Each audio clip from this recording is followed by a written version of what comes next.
Hello, c'est Cédric Froment pour la vidéo hebdomadaire du samedi de notre club de traders. Cette semaine, on a eu un super boost sur les marchés européens. Ce boost, il annule complètement notre petite inquiétude de la semaine dernière sur le SP500 et je vais vous montrer tout ça en vidéo, surtout qu'on a des opportunités qui sont magnifiques, mais alors magnifiques, il y en a deux qui sont encore saisissables dès lundi ou mardi. Regardez bien cette vidéo jusqu'au bout, vous allez apprendre plein de choses et surtout, il y a vraiment du lourd en opportunité cette semaine. C'est parti. Alors, on commence l'analyse du sentiment de marché par l'indice CAC, petite et moyenne capitalisation. Donc, regardez ce run. Là, vraiment, on est vraiment dans ce qu'on appelle du momentum haussier. Ça s'accélère vers le haut du canal haussier qui est en place depuis l'été 2016. Donc là, voilà, grosse accélération cette semaine. Ça, c'est très très bon signe. Sur le CAC 40 avec dividende brut réinvesti, idem. On accélère vers le haut du canal haussier ici. On sera bientôt en zone de surchauffe. Donc vraiment, pour le moment, le sentiment de marché sur l'Europe reste très très bullish, c'est-à-dire très haussier. Je suis en train de chercher le Nasdaq, le DAX. Alors DAX, où es-tu? Tu es là, voilà. Idem sur le DAX. On a eu une très très belle semaine. Ça part vraiment fort. Vous voyez que là, en fait, on va aller chercher le plus haut qui a été réalisé en avril 2015. On va aller le chercher là certainement au cours de la semaine prochaine. On va être aussi en petite zone de surchauffe puisqu'on sera sur le haut du canal. Mais bien sûr, rien ne nous dit que ce canal ne soit pas cassé à la hausse et auquel cas, d'un point de vue chartiste, on pourra réévaluer un nouvel objectif chartiste si ce niveau est cassé, et bien sur le haut du nouveau canal haussier. Donc tout simplement, ça marche par règle de la balançoire. On reporte la distance, la hauteur du canal haussier bleu au-dessus si le haut du canal haussier est cassé. Donc voilà, ça c'est notre analyse du sentiment de marché pour l'Europe, il est très positif. Et maintenant on va passer sur le Nasdaq, donc sur les États-Unis. Alors je vous l'expliquais la semaine dernière, sur le Nasdaq on n'avait pas eu de support de cassé, mais si ce support était cassé, on aurait pu commencer à s'inquiéter. Donc là effectivement on reste dans un range, donc on attend tout simplement la cassure à la hausse ou à la baisse pour avoir un nouveau signal technique et chartiste de hausse, d'avancée des prix ou de correction des prix. Donc là, on est dans une situation attentiste. Les opérateurs sont simplement en train de digérer un petit peu la précédente vague haussière qui a débuté en novembre et qui était absolument magistrale, chose à laquelle on n'a pas vraiment eu l'occasion d'assister en Europe. Et enfin, le SP500 qui faisait tout l'objet de la vidéo de la semaine dernière avec notamment dans l'email un Nostradamus. Je vous expliquais que là on avait une cassure ici du pivot, mais que ce signal était véritablement à relativiser au vu de ce qui se passait sur les autres places financières, c'est-à-dire CAC 40 en Europe, le DAX en Europe, le CAC 40 petite et moyenne capitalisation et le Nasdaq aux États-Unis. Quand on n'a pas un signal baissier sur chacun des différents indices mondiaux, il faut vraiment faire très très attention au signal baissier mono-indice. C'est pour ça qu'on parle de sentiment de marché. Il faut qu'on se crée un sentiment non pas sur un seul indice, mais sur l'analyse de plusieurs indices à travers le monde. Et je vous avais expliqué tout simplement que ce signal n'était pas pertinent, mais qu'il pouvait être le prémisse d'une correction si ce signal, tout simplement, se déployait sur les différentes places financières au cours des prochaines semaines, chose qui pour le moment n'a pas du tout lieu d'être, puisqu'au contraire, on l'a vu sur l'Europe, ça part très très fort vers le nord. Donc là, tout simplement dans le SP500, tout comme sur le Nasdaq, on est dans un état de correction. Celui-ci il est légèrement correctif parce qu'il est légèrement orienté vers le bas. Vous voyez que là on évolue dans ce petit canal de correction légèrement orienté vers le bas. Mais voilà, la dynamique moyen terme sur l'SP500 reste bien sûr haussière. Concernant maintenant les actions, les opportunités, on en a des jolies là, toujours en Europe forcément, on l'a vu cette semaine, ça a poussé fort vers le nord en Europe. Donc première action, Albud. Donc Je le répète, la question m'est toujours posée, mais pour retrouver l'action dans Pro Real Time, regardez en haut à gauche de cette vidéo, vous avez le ticker. Le ticker, c'est le ALBUD pour cette action, ALBUD. Vous avez simplement à taper dans la barre de recherche Pro Real Time le ticker et vous retrouverez l'action. Donc cette action, je vous l'avais expliqué ici, elle était en zone de climax run avec une revente. Là, on a eu le temps de consolider maintenant et là, on repart pour un nouveau swing trade. C'est vraiment une très belle action, ça. Elle a un comportement magistral. Break. Alors, regardez pourquoi je parle toujours de ce fameux comportement là. Il y a des actions avec des mauvais comportements, il y a des actions avec des bons comportements. J'aime bien faire le parallèle, la métaphore entre le premier de la classe et le dernier de la classe. Si vous avez quelqu'un qui a été premier de la classe pendant 4 ou 5 années avant le bac, il y a de fortes chances pour que le jour du bac, il l'ait sans problème. Donc voilà, si vous avez le choix entre parier sur celui qui a toujours été dernier de la classe au cours des 4 dernières années et celui qui a toujours été premier de la classe au cours des 4 dernières années, eh bien pariez sur le premier de la classe. Il a un bon comportement, il a des bonnes routines, il a une bonne psychologie pour obtenir des résultats sur le bac. Eh bien sur les marchés, sur les actions, c'est exactement la même chose. Si vous êtes là pour trouver des actions qui ont un potentiel explosif, eh bien rechercher des actions qui ont ce genre de comportement.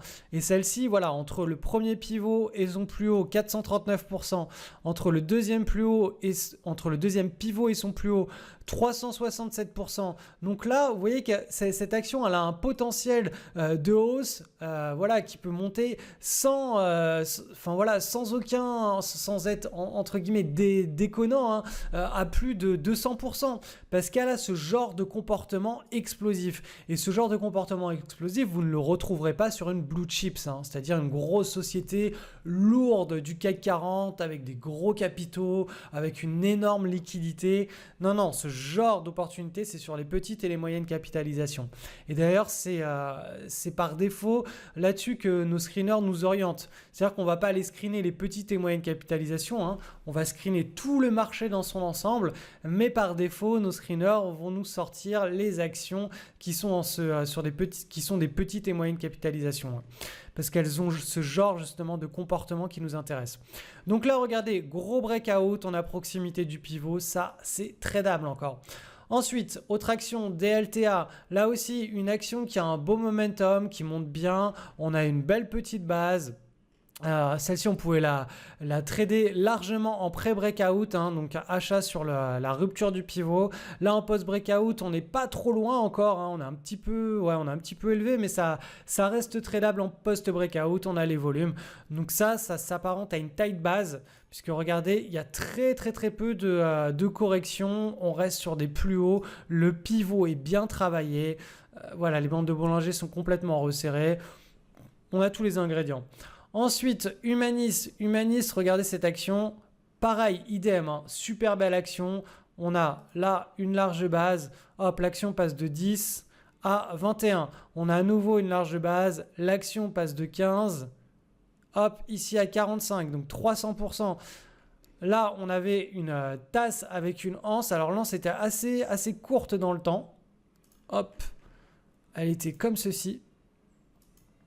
Et donc voilà, on avait très opportunité sur une très bonne action. L'opportunité n'est pas magnifique, c'est-à-dire que la pattern, la consolidation qui a été formée n'est pas magnifique, c'est pas un cas d'école. Cependant, le comportement général de l'action fait de cette action une action exceptionnelle. Et croyez-moi, il n'y en a pas beaucoup des actions qui, après chaque breakout, évolue avec autant de pourcentage de gains, et c'est vers ce genre d'action que vous devez concentrer votre attention et surtout vos trades.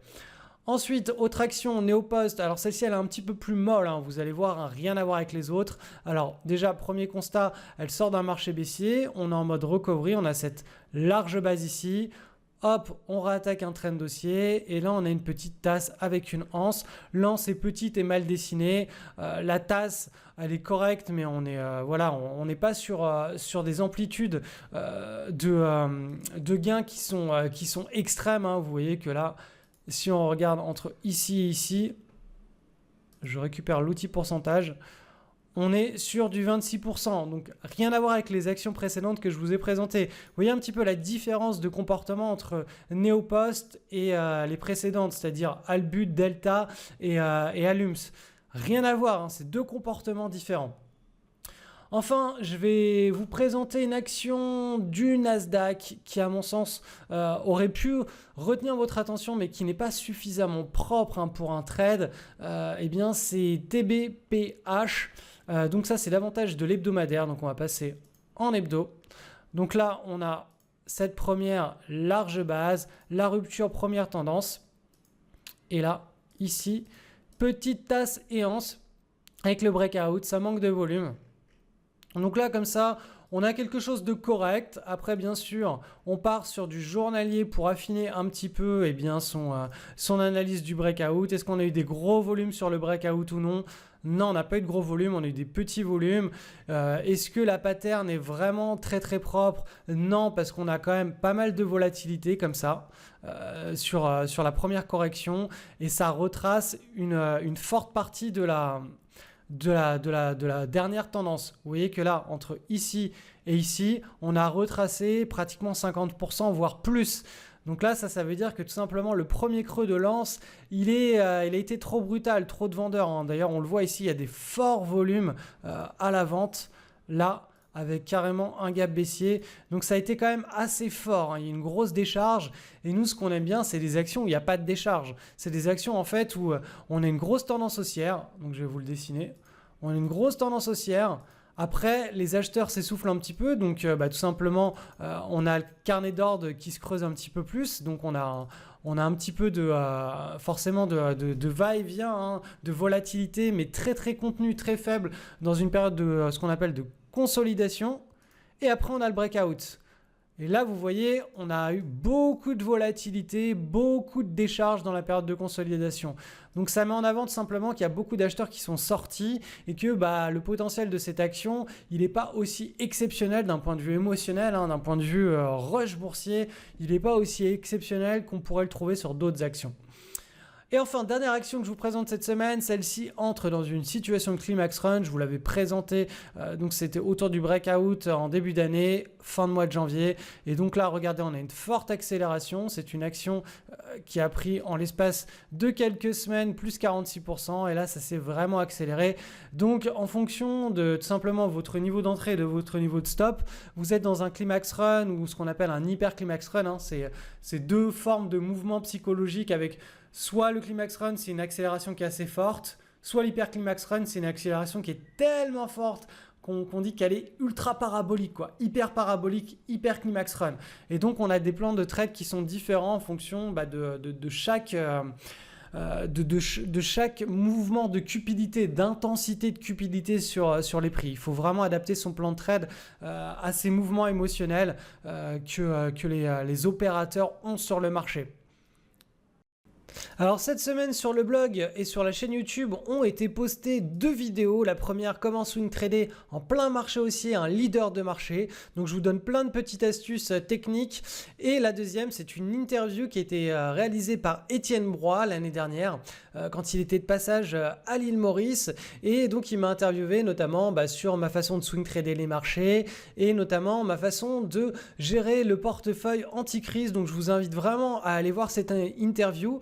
J'ai mis le lien en descriptif de la vidéo, donc simplement cliquez sur le lien qui se trouve sous cette vidéo ou dans le descriptif de cette vidéo pour pouvoir accéder à cette page avec l'interview. Vous allez apprendre des choses, c'est sûr et certain. Et Étienne est vraiment un chic type. Je vous rappelle que c'est le chasseur d'immobilier que moi-même j'avais interviewé au même moment l'année dernière sur sa façon d'investir dans les immeubles de rapport.